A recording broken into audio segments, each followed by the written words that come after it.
तो news state पर महा एग्जिट पोल लगातार जारी है और इस वक्त क्या तस्वीर उभर रही है मध्य प्रदेश और छत्तीसगढ़ की एक तस्वीर उभरती हुई नजर आ रही है, वो हम आपको बता रहे हैं। और अलग अलग सर्वेज में किसको कितनी सीटें मिलती दिखाई दे रही हैं वो प्रोजेक्शन हम आपको दिखा चुके हैं। और एक बार फिर से जल्दी से आपको दिखाते हैं कि छत्तीसगढ़ और मध्य प्रदेश में क्या की स्थिति है।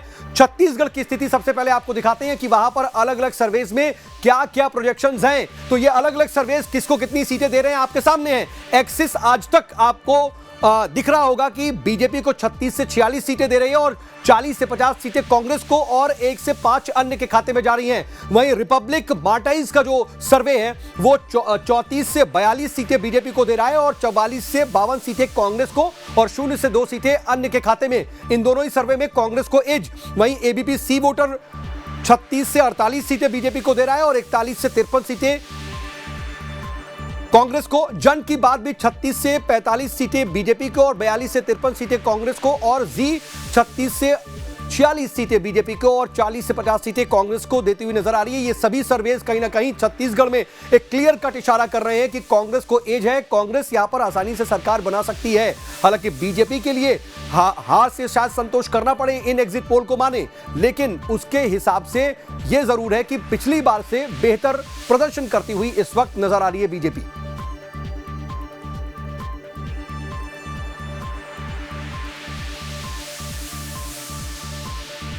तो ये जो प्रोजेक्शंस हैं इसका क्या मतलब जरा समझा जाए, उसको भी समझने की कोशिश करते हैं। हमारे साथ हमारे सहयोगी बने हुए हैं, एक एक करके हम आपको वहां पर भी लेके चलेंगे। सीधा पहले मैं रायपुर चलता हूं, अंकुश मेरे साथ मौजूद हैं। अंकुश से समझते हैं कि इन प्रोजेक्शंस के मायने क्या हैं। अंकुश, एक तस्वीर उभर रही है और तस्वीर यही जो दावे कांग्रेस की तरफ से किए गए कि हम सरकार बनाएंगे, मोटे तौर पर वही दिख रही है। लेकिन बीजेपी के लिए संतोष की बात यह है कि 2018 से बेहतर प्रदर्शन करती दिख रही है। यही एग्जैक्ट पोल भी रहेंगे माने क्या? देखिए बिल्कुल निश्चित तौर पर निश्चित तौर पर जिस तरीके से एग्जिट पोल में ये जो तस्वीर निकलकर सामने आ रही है उसमें स्पष्ट रूप से यही कहा जा सकता है कि कांग्रेस बहुमत में आ रही है, कांग्रेस को बढ़त मिल रही है। लेकिन कांग्रेस कहीं ना कहीं पिछले चुनाव की तुलना में पिछड़ती हुई दिखाई दे रही है। और जिस तरीके से छत्तीसगढ़ कांग्रेस 75 पार का नारा लेकर चली थी, वो 75 पार के नारे को नारा जो है वो कहीं ना कहीं काम नहीं कर पाया। लेकिन दूसरी तरफ बीजेपी के लिए सबसे महत्वपूर्ण बात यह हो गई है कि 15 सीटों से उठकर अब बीजेपी 40 से 44 तक पहुंचती हुई दिखाई दे रही है। ये स्थिति जो है कहीं ना कहीं अब एग्जिट पोल के माध्यम से देखने को मिल रही है। हमने देखा है कि 2018 के विधानसभा चुनाव के बाद भारतीय जनता पार्टी करीब 1 से 1.5 साल तक मैदान में नहीं थी। मैदान कहीं भी बीजेपी का ऐसा कोई आंदोलन, बीजेपी की तरफ से ऐसा कोई कदम नहीं उठाया गया जिससे लग रहा हो कि बीजेपी आने वाले 2023 के चुनाव में फाइट करेगी या चुनाव लड़ेगी।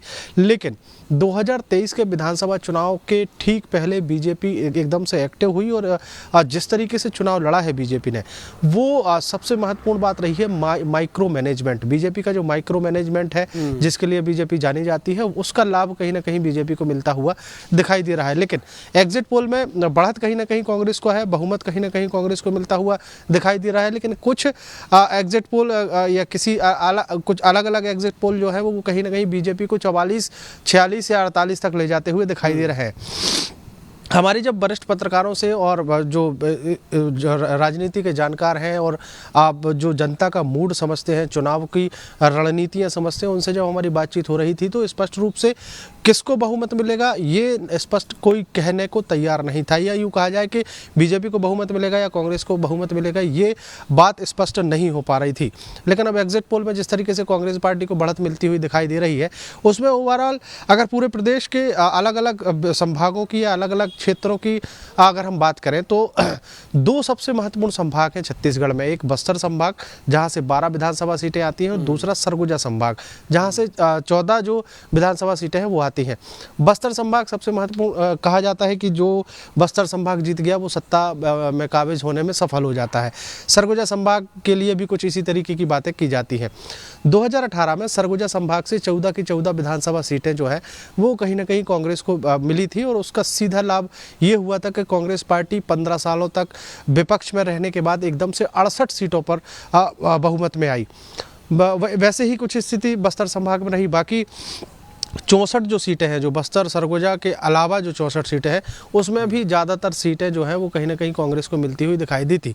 लेकिन अब 3 क्षेत्रों को अलग अलग बांटा जाए तो बस्तर संभाग में 6 से 7 सीटें जो है वो बीजेपी जीतती हुई दिखाई दे रही है, ऐसे आंकड़े या अनुमान लगाया जा रहा है।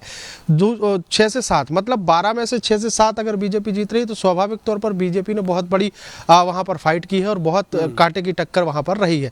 सरगुजा संभाग की अगर बात करें तो 14 विधानसभा सीटें हैं, यहाँ से 6 से 7 सीटें बीजेपी जो है वो जीतती हुई दिखाई दे रही है इन आंकड़ों के हिसाब से। तो स्वाभाविक है दोनों ही जगह बीजेपी ने बढ़त बनाई है।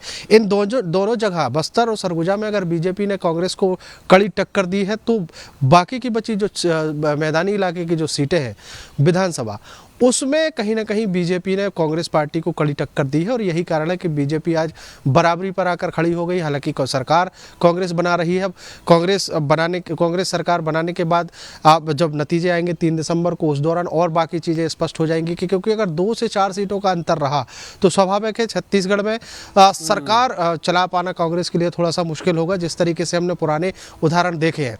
लेकिन क्या होता है ये 3 दिसंबर को स्पष्ट होगा।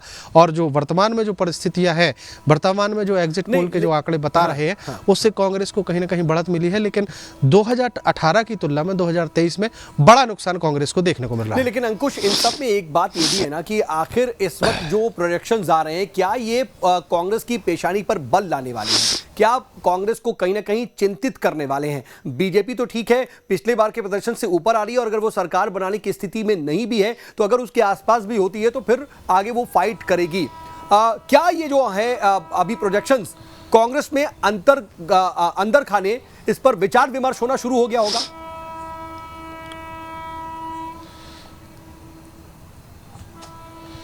देखिए 3 दिनों से विचार विमर्श चल रहा है। छत्तीसगढ़ के मुख्यमंत्री भूपेश बघेल खुद दिल्ली के दौरे पर हैं। हालांकि आज वो वापस रायपुर लौट आएंगे, लेकिन 2-3 दिनों से जो चर्चा चल रही है वो इसी पर तो विचार विमर्श हो रहा है कि छत्तीसगढ़ में जो सरकार के पास जो आंकड़े पहुंचे हैं उससे कहीं ना कहीं चिंताएं जो है बढ़ती हुई दिखाई दी हैं। कांग्रेस पार्टी संगठन में भी बैठकें हुई हैं, उन बैठकों में अब क्या बातचीत हुई है, बैठक करके क्या निर्णय निकाला गया है वो बात का विषय है।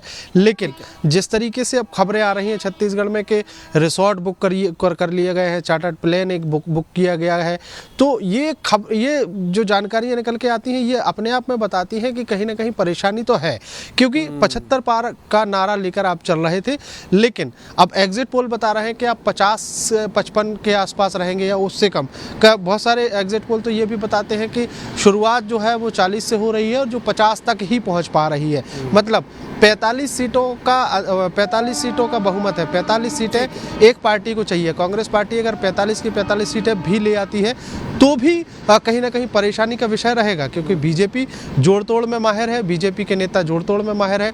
और दूसरी महत्वपूर्ण बात यह है कि छत्तीसगढ़ में जो अन्य के खाते में जो सीटें जाएंगी, जो बीएसपी या फिर अन्य राजनीतिक दल के खाते में जो सीटें जाएंगी, वो किसको सपोर्ट करेगा वो बहुत महत्वपूर्ण हो जाएगा छत्तीसगढ़ में, क्योंकि इस बार छत्तीसगढ़ में सरकार बनाने में तीसरे दलों का सबसे महत्वपूर्ण तीसरे दलों का जो है वो योगदान बहुत ज्यादा अहम हो सकता है। ये आपने बहुत अहम पॉइंट बताए। रोशन के पास जरा चलते हैं। रोशन, देखिए ये जो प्रोजेक्शंस हैं साफ तौर पर दिखा रहा है कि कांग्रेस को कहीं ना कहीं मुश्किल हो सकती है, थोड़ा सा बमुश्किल वो सरकार बनाएगी। अगर ऐसी स्थिति रहती है तो क्या वजह हो सकती है इसके पीछे?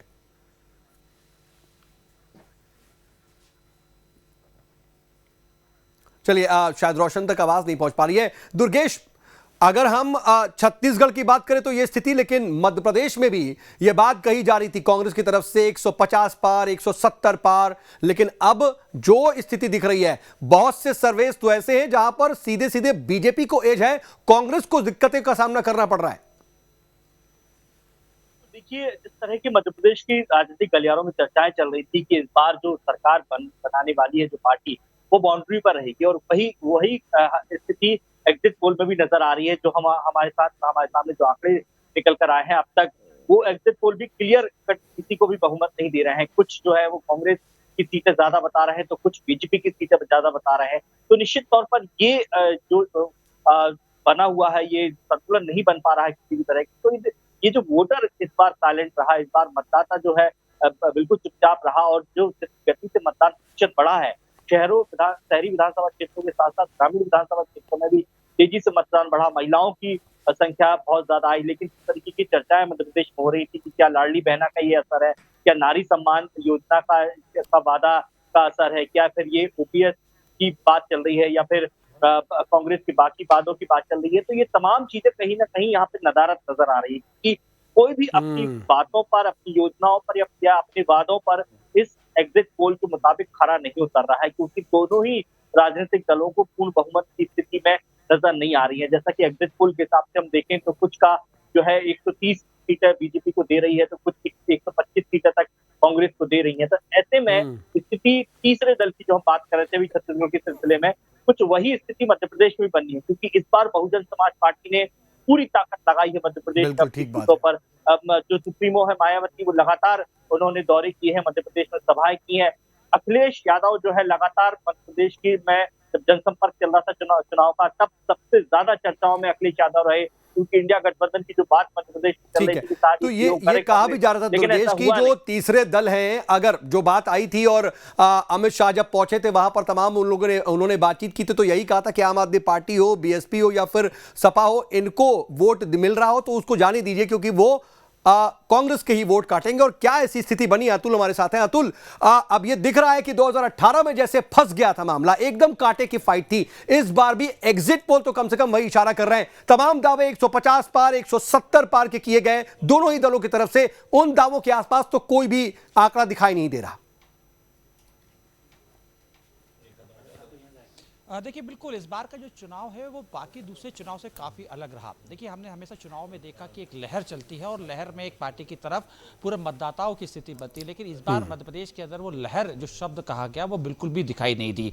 कारण यही रहा कि वोटर काफ़ी साइलेंट रहे। साइलेंट क्यों रहे? क्या जिस तरीके से लगातार ये कहा जा रहा था कि बीजेपी से नाराजगी है, वो नाराजगी भी उस हद तक नहीं दिख पाई जिस तरीके से विपक्ष बता रहा था, या विपक्ष जिस तरीके से बीजेपी कांग्रेस के ऊपर हमलावर थी और ये कह रही थी कि मध्य प्रदेश के अंदर एक बेहतर विकास किया है और पूरी तरीके से जनता बीजेपी के साथ होगी। तो कुल मिला के ये कह सकते हैं कि जनता ने अपने पत्ते नहीं खोले, और इसी तरह हम देख भी रहे कि एग्जिट पोल भी यही बता रहे हैं कि पत्ते नहीं खुल पा रहे हैं, क्योंकि देखिए पूरी कांटे की टक्कर है। और दोनों ही राजनीतिक दल भले ये दावे कर रहे हैं, अपनी अपनी सरकार बनाने की बात कर रहे हैं, लेकिन जो एग्जिट पोल आ रहे हैं वो ये बता रहे हैं कि जिस तरीके से लगातार हम सीधे तरीके से बता रहे थे कि पूरी तरीके से जो सरकार बनाने की जो स्थिति रहेगी वो काफ़ी कम मार्जिन से रहेगी। और तीसरे दल की लगातार हम बात कर रहे थे, संवाद कर रहे थे कि तीसरा दल भी इसमें काफी महत्वपूर्ण भूमिका में रह सकते हैं, बागी भी रह सकते हैं, निर्दलीय भी रह सकते हैं। तो कम से कम एग्जिट पोल तो यही बता रहे हैं कि अगर इसी तरीके की जो परिणाम 3 दिसंबर को ईवीएम मशीन खोलती है तो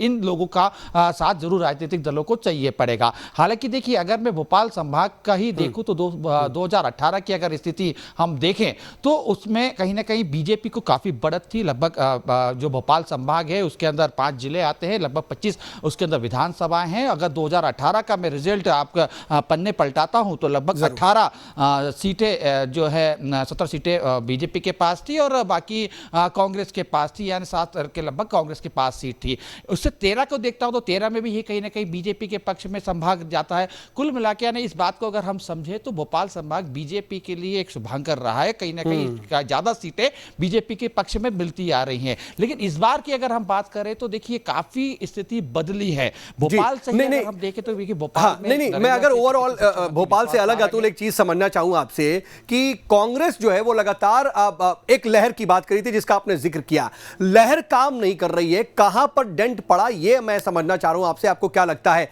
जो बाकी दल थे उन्होंने वोट काटा, अति आत्मविश्वास कहीं ना कहीं कांग्रेस को नुकसान पहुंचा रहा है, और दूसरी तरफ जैसा कि मुख्यमंत्री शिवराज सिंह चौहान ने कहा कि जितने भी कांटे थे सब लाडली बहना ने निकाल दिए, क्या वो सारे कांटे निकलने का यह असर दिख रहा है कि बीजेपी काफी बेहतर फाइट में? देखिए इसमें हम दोनों ही चीज देख सकते हैं। मध्य प्रदेश के अंदर 2 दशकों से सरकार थी। अगर आज से हम 5 से 6 महीने पुराने चले जाएं मध्य प्रदेश के अंदर अगर हम देखें तो एक जनता के बीच में एक आक्रोश जरूर दिखता था और ये लगातार हम दिखा भी रहे थे और समझ भी रहे थे। हालांकि देखिए कांग्रेस इस बात को समझ नहीं पाई। कांग्रेस ने उस समय जिस समय जो मुद्दे उठाए उसके अंदर बेरोजगारी सहित तमाम अपराध सहित तमाम अलग मुद्दे थे जिनके ऊपर कांग्रेस को बने रहना था, वो बने नहीं पाई। आज चुनाव आते आते मुद्दे बदले, मिजाज बदला, नेताओं की बातें भी बदल गई। तो सीधे तौर पर हम ये कह सकते हैं कि कि उन मुद्दों के ऊपर कांग्रेस बन नहीं पाई, इसलिए एक लहर तैयार नहीं हो पाई। दूसरे इतर हम देखें तो देखिए जनता में नाराजगी थी, लेकिन कहीं ना कहीं लाडली बहना योजना को लेके जिस तरीके से कांग्रेस ने अपनी बीजेपी ने अपनी पूरी एक बिसात बिछाई, शिवराज सिंह चौहान ने जमीनी स्तर पे गए। हालांकि कितना कामयाब हो पाए, क्योंकि देखिए जिस तरीके से हमने पूरी वोटिंग देखी, वोटिंग की स्थिति अगर हम देखें तो लाडली बहना योजना का लाभ भले ही बीजेपी ये कह रही है कि उन्हें मिल रहा है, लेकिन ज्यादातर महिलाओं की वोटिंग उन सीटों पे हुई है जिन पे पहले से ही बीजेपी का कब्जा है। तो सीधे तौर पे हम ये कह सकते हैं कि कांग्रेस को इस पे नुकसान नहीं होगा, लेकिन कांग्रेस ये कह रही है कि सीधे तौर पे हम लोग को जो दूसरी हम जो बातें कर रहे हैं, यानी कि जो बिजली की वादा किया या नारी सम्मान का हमने वादा किया या किसानों को, देखिए ग्रामीण अंचलों में जिस तरीके से वोटिंग बढ़ी है, ये एक बड़ा सवाल उठ रहा है, ये बड़ा जो है राजनीतिक बिल्कुल आपने चिंता का विषय बना हुआ है, इंपॉर्टेंट फैक्टर उठाया है और इसको भी जरा समझते हैं। और मैं जरा फिर जल्दी से दुर्गेश का रुख कर लेता हूं एक बार फिर से। दुर्गेश, मुझे समझाइए, एक तरफ महिला वोटरों की बड़ी बात हो रही थी और कहा जा रहा था कि ये गेम चेंजर होगी, वहीं ग्रामीण वोटरों का भी बड़ा जिक्र होने लगा कि यार वहां पर अगर इतनी ज्यादा वोटिंग हुई तो इसका मतलब क्या है। अब क्या ऐसा दिख रहा है कि अपनी अपनी पसंदीदा पार्टियां बना ली गई और महिलाओं को का वोट एक मुश्त पड़ा और ग्रामीण वोटरों का वोट जो है एक मुश्त एक तरफ पड़ा और इसीलिए एक कांटे की स्थिति बन गई?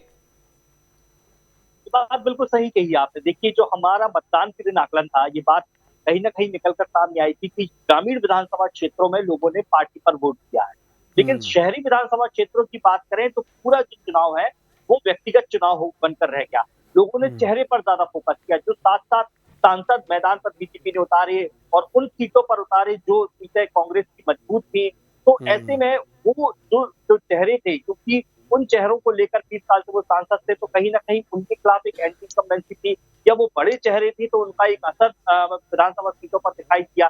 तो ऐसे में जो शहरी विधानसभा क्षेत्र रहे हैं मध्य प्रदेश के, तभी उन पर चुनाव व्यक्तिगत चेहरे पर बन गया, वो पार्टी पर नहीं रहा, और ग्रामीण विधानसभा क्षेत्रों में जो मतदाता था वो पार्टी पर चला गया। ये बात महसूस करने की है, और यही वजह है कि ये जो एग्जिट पोल जो हाँ या ना की स्थिति में बना हुआ है, इसका कहीं ना कहीं बड़ा कारण यही है। एक छोटा सा उदाहरण दूंगा, लेकिन मैं 38 हाँ ठीक है, इसको बताइएगा। और महाकौशल के बारे में पूछना चाह रहा था कि अगर जबलपुर को और महाकौशल को हम समझे उधर, तो क्या स्थिति दिख रही है इस बार? बिल्कुल, देखिए महाकौशल की 38 विधानसभा क्षेत्रों में ही बीजेपी ने 4 सांसदों को उतारा था। जबलपुर के पश्चिम से राकेश सिंह मैदान पर उतरे थे, प्रहलाद पटेल जो केंद्रीय मंत्री थे वो, फग्गन सिंह कुलस्ते थे, उदय राव प्रताप को गढ़वारा सीट से उतारा गया था। ऐसे में ये जो बड़े बड़े चेहरे मैदान पर उतरे, तो उसकी वजह से कहीं ना कहीं मतदाता था वो एक अलग मानसिकता के साथ मतदान करने गया।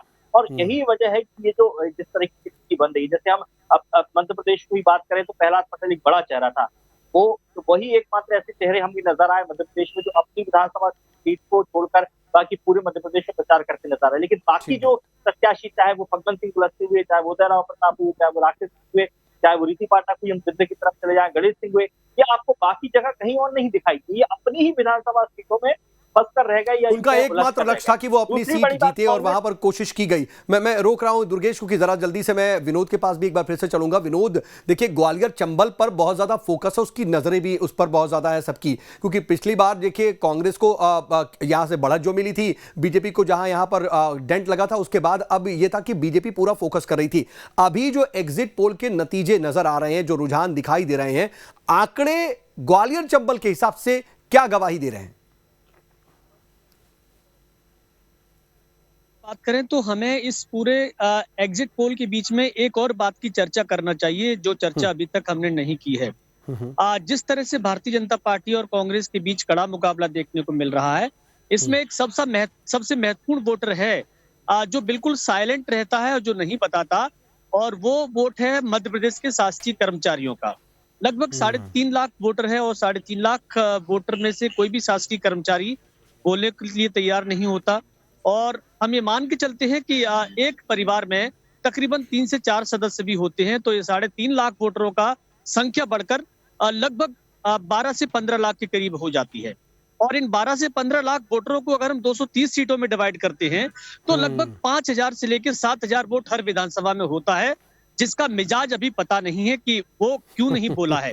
अगर कांग्रेस ये दावा करती है कि भाई हमको कर्मचारियों का ओल्ड पेंशन स्कीम देकर हमने कर्मचारियों का वोट लिया है, तो ज्यादातर ये मान रहे हैं, एक्सपर्ट भी मान रहे हैं कि कर्मचारियों का वोट अगर कांग्रेस की तरफ चला गया तो 5 से 7 हजार वोट का उसको हर विधानसभा में फायदा हो जाएगा। और मध्य प्रदेश में सामान्य तौर पे देखा जाता है कि 230 सीटों में से तकरीबन 15-20 सीटें ऐसी होती ही हैं जहां कड़ा मुकाबला होता है, जो 2 से 5 हजार के बीच में जिसका निर्णय होता है।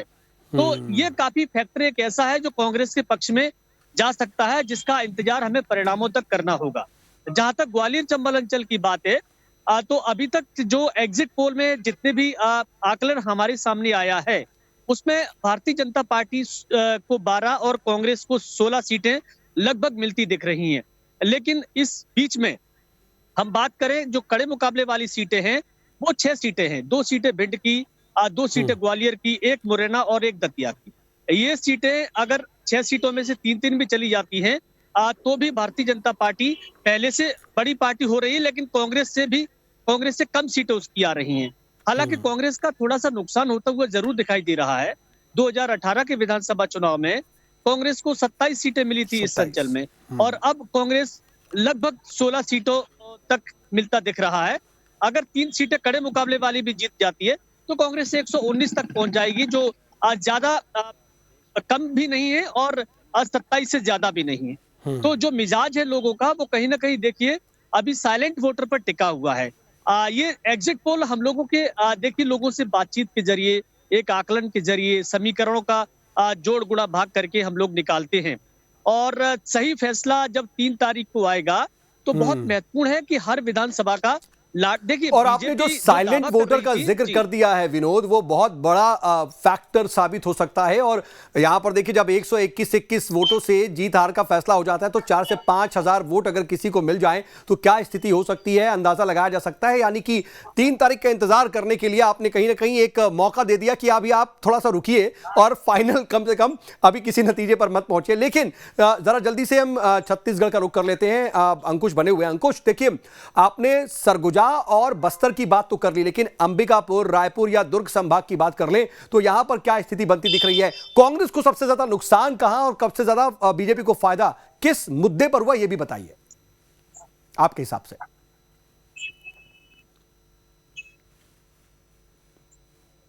दो तीन महत्वपूर्ण मुद्दे हैं। अब सरगुजा संभाग की अगर बात करें तो पूरा का पूरा सरगुजा संभाग कांग्रेस के कब्जे में था। ये 2018 के नतीजे थे। बस्तर की बात करें तो बस्तर का पूरा संभाग कांग्रेस के कब्जे में था। ये 2018 के नतीजे थे। रायपुर संभाग में अगर बात करें तो यहाँ पर कांग्रेस को बढ़त मिलती हुई दिखाई दी थी, और इस बार जो है कहीं ना कहीं बीजेपी इन संभागों में आगे बढ़ती हुई दिखाई दे रही है। सरगुजा संभाग का जो मुख्यालय है अंबिकापुर, वहाँ से छत्तीसगढ़ के उप मुख्यमंत्री TS सिंहदेव आते हैं। पिछली बार एक बहुत महत्वपूर्ण और बहुत बड़ी लहर चली थी कांग्रेस की। उस लहर का सीधा फायदा ये देखा जा सकता है कि इतना ऐसा बहुमत छत्तीसगढ़ में कभी किसी राजनीतिक दल को नहीं मिला था जो कांग्रेस को मिला था। 68 सीटें कांग्रेस पार्टी की आई थी। 2-3 महत्वपूर्ण बातें ये हो जाती हैं कि सरगुजा संभाग के जो महाराजा परिवार से हैं TS सिंहदेव, और राजनीति में लगातार सक्रिय रहे हैं, नेता प्रतिपक्ष रहे हैं वो बीजेपी के शासन में। तो सरगुजा संभाग की जनता ने जो वोट किया था वो इसलिए किया था कि सरगुजा के महाराज इस बार सीएम बनेंगे। सीएम बनने के नाम पर उनको 14 की 14 विधानसभा सीटें जनता ने उनको झोली में रख दी थी। लेकिन 2018 के चुनाव के बाद जो परिस्थितियां बननी थी वो सरगुजा क्षेत्र की जनता के मन मुताबिक नहीं बन पाई, क्योंकि सीएम बनाने की खातिर उन्होंने वोट दिया था, लेकिन TS सिंहदेव सीएम नहीं बन पाए। उसके बाद 2.5 साल की चर्चा आ गई। 2.5 साल की चर्चा काफी जोरों पर थी। उसके बाद जैसे तैसे करके चुनाव ठीक पहले, अब समय थोड़ा नहीं है, बिल्कुल भी मुझे एकदम रोकना पड़ेगा। लेकिन कुल मिलाकर के देखिए जो स्थिति आप बता रहे हैं, बहुत से फैक्टर्स हैं, ये भी अहम फैक्टर। आप सभी हमारे साथ जुड़े और तमाम जो जानकारी दी उसके लिए आपका बहुत बहुत शुक्रिया। लेकिन दर्शकों से यह जरूर बता दें कि देखिए ये एग्जिट पोल है, एग्जैक्ट पोल नहीं है। लेकिन अब नजर इस पर रहने वाली है 3 तारीख को कि जो एग्जिट पोल के नतीजे हैं क्या वही एग्जैक्ट पोल में भी कन्वर्ट होते हैं या नहीं, और किसका प्रोजेक्शन सबसे सटीक रहता है। लेकिन यह महा एग्जिट पोल था, उसका एक एक आंकड़ा आपको समझने में आसानी देगा कि आखिर तस्वीर क्या उभर रही है। एक बहुत छोटा सा ब्रेक लेंगे, आप बने रहिएगा न्यूज़ स्टेट के साथ।